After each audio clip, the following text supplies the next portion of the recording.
They are doing everything they possibly can to make Kamala Harris a president. I thought Joe Biden was sharp. I thought he was good. I thought he was ready. I thought he had the energy. I thought he had the capacity. I thought that he was ready for another term.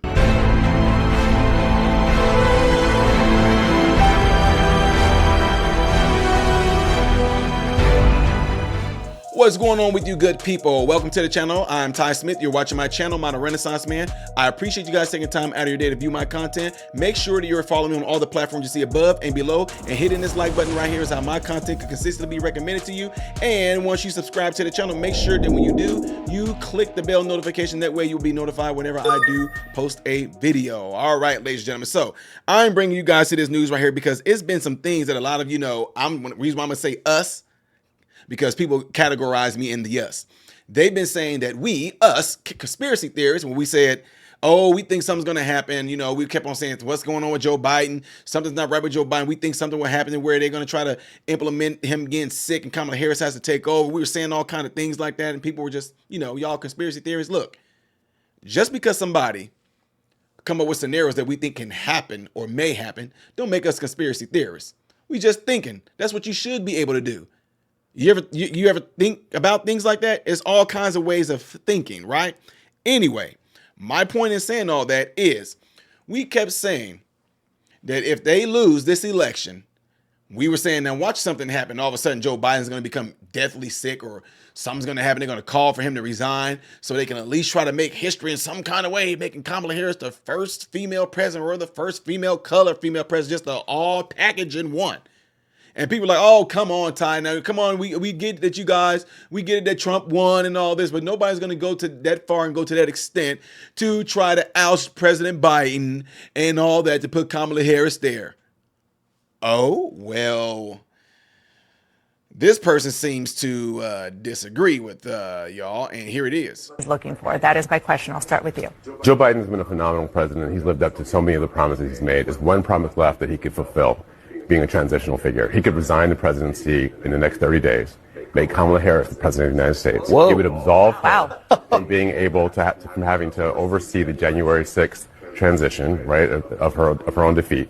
And it would make sure that it would dominate the news at a point where Democrats have to learn drama and transparency and doing things that the public want to see is the time. This is the moment for us to change the entire perspective of how Democrats Okay, this operate. is now jumped from an internet meme to a Sunday morning show. Jamal's out here right now. Congratulations. Season of House of Cards. I thought you were going to say, what about the Supreme Court? That's also out there. Well, the Supreme Court might happen. I don't know if it will, but I think this is something that's... He is looking. Uh-huh. What did I tell y'all? What did I tell you? Wanting Joe Biden to get out. Now, if you think that that's just a bunch of bummeras, as we say in Jamaica, now, I think you guys should be able to see this next article. Jamal Simmons, a former aide to Vice President Harris, called for President Biden to resign so that Vice President can have his role for a short amount of time. Joe Biden's, we all heard what he just said. We ain't got to read any more of that, blah, blah, blah. Harris lost to Trump, and the loss of control of the Senate in 2024 elections has rattled Democrats, many of whom view the president-elect as a threat to democracy. Yeah, Democrats have also taken to infighting in the wake of the election, with those on the left saying their party didn't go far enough in their direction to excite the party's base, while centrists have said the party went too far left and frightened moderate voters. Y'all heard the party say we're out of touch with the crisis of meaning / purpose of fueling MAGA. Senator Chris Murphy said Sunday in the thread on X platform, he said, we refuse to pick big fights. Our tent is too small. The Hill has reached out to the White House, the Vice President office, and Democratic National Committee for comment.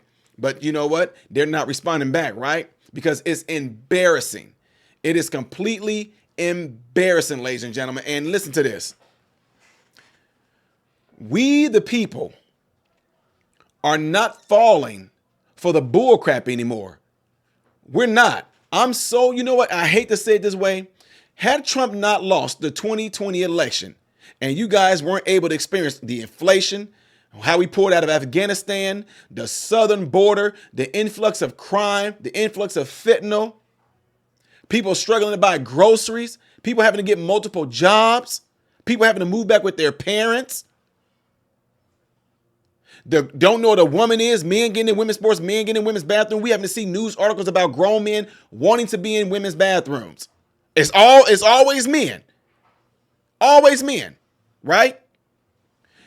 Bashing white men, straight white men to be particular, getting people, especially this crazy radical left feminist movement, getting people to hate men, that if men say or do anything, it's toxic masculinity, or we're mansplaining, dividing us that way, dividing us based off of race. If a white person disagrees with a black person, that white person is racist. If a straight person disagrees with a gay person, that person's homophobic. If a straight person disagrees with a trans person, that person is transphobic. All the division, that's all they were sowing. So people got so tired of it, we started looking at it like, okay, this is some bull crap. Look what they're doing. And we caught on to it. And people of America showed up and showed out, and that's why y'all got y'all butts whooped at the polls. And it showed. I know that you guys can go look at some of these states on the electoral map and everything. You see that the Illinois is blue, California is blue. But when you go and click on it, it's like 85% red, which means all of us Americans are done with all the division bull crap. And now the news media, them are all panicking. Well, we think that if it weren't for podcasts and YouTubers, and now they want to actually try to call for the government to silence people like me.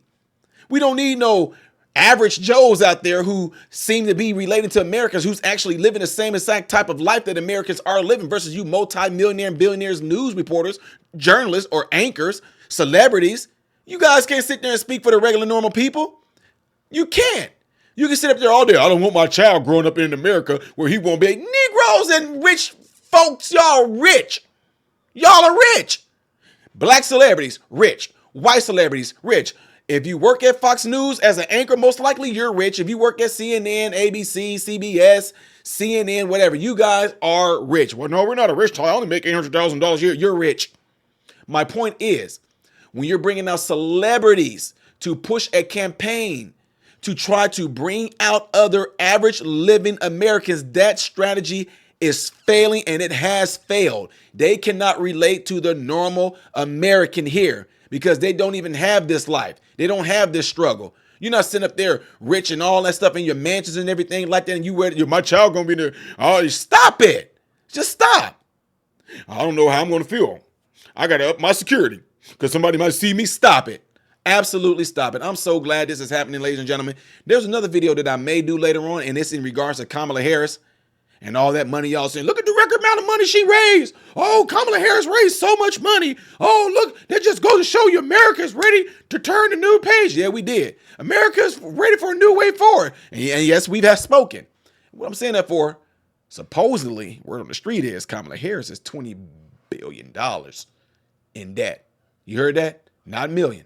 20 billion in debt. But that might be for another video. Anyway, let me know what you guys all think by leaving it in the comments below after this video, if you don't mind. And do not forget to do what y'all see in that cloud. I know I'm going to say this every video. I have to, because there's always a newcomer here or something like that, and they don't know this. But for you to have been here for a while, we've been with me for a while, you should have been doing this. The next video that I'm going to do, ladies and gentlemen, in chronological order will be up here. Things that I do as a variety on this channel will be here. I am Ty Smith, modern Renaissance man, and I hope and pray that every last one of you have food, shelter, and clothing. And most of all, I pray every last one of you guys are in great health, mentally, physically, emotionally, and spiritually. God bless you all through Jesus.